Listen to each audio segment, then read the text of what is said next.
വാർത്തകൾ വിശദമായി. ശമ്പള പരിഷ്കരണം 10 വർഷത്തിൽ ഒരിക്കലാക്കണമെന്ന റിവ്യൂ കമ്മിറ്റി ശുപാർശയ്ക്കെതിരെ ജീവനക്കാരുടെ ഇടയിൽ പ്രതിഷേധം ശക്തമാവുകയാണ്. തൊടുപുഴ മിനി സിവിൽ സ്റ്റേഷനിൽ ഇടത് സർവീസ് സംഘടനകളുടെ നേതൃത്വത്തിൽ പ്രതിഷേധ പ്രകടനം നടന്നു. നേതാക്കളായ PM ഫിറോസ്, D ബിനിൽ തുടങ്ങിയവർ പ്രസംഗിച്ചു.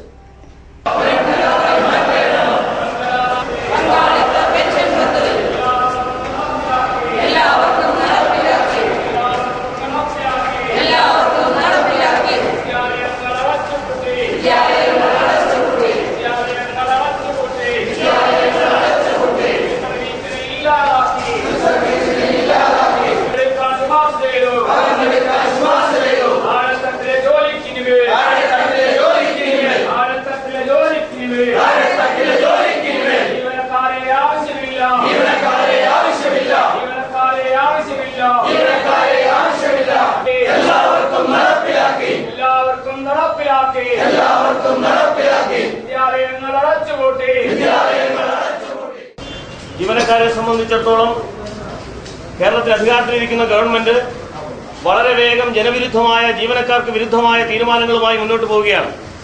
ഈ തീരുമാനമെടുക്കുന്ന സമയത്തിന് വലിയ പ്രത്യേകതയുണ്ട്. ജീവനക്കാരും അധ്യാപകരും 2002 ശേഷം ഐതിഹാസികമായ മറ്റൊരു അനിശ്ചിതകാല പണിമുടക്കത്തിന്റെ വലിയ തയ്യാറെടുപ്പ് സംസ്ഥാനത്തെമ്പാടും നടത്തിക്കൊണ്ടിരിക്കുന്ന ഘട്ടത്തിലാണ് ഇത്തരത്തിലുള്ള തീരുമാനവുമായി കേരളത്തിലെ ഗവൺമെന്റ് മുന്നോട്ട് വന്നിട്ടുള്ളത്.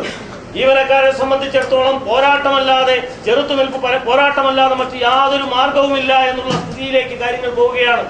നമുക്കറിയാം, കേരളത്തിലെ ജീവനക്കാരും അധ്യാപകരും ഇന്ന് നടത്തുന്ന, അല്ലെങ്കിൽ ഇപ്പോൾ പ്രഖ്യാപിക്കപ്പെട്ടിട്ടുള്ള പണിമുടക്ക് എന്ന് പറയുന്നത് ഏറ്റവും വലിയ സാമൂഹ്യ സുരക്ഷാ പദ്ധതിയായിട്ടുള്ള പെൻഷൻ സംരക്ഷിക്കുവാനാണെങ്കിൽ നാളെ ആ പ്രക്ഷോഭം കേരളത്തിലെ ജീവനക്കാരുടെ മറ്റവകാശങ്ങൾ കൂടി, ശമ്പള പരിഷ്കരണവും ക്ഷാമബത്തയും അടക്കമുള്ള മറ്റ് സാമ്പത്തിക ആനുകൂല്യങ്ങൾ കൂടി സംരക്ഷിക്കുവാനുള്ള പോരാട്ടമായി വളരുവാൻ പോവുകയാണ്.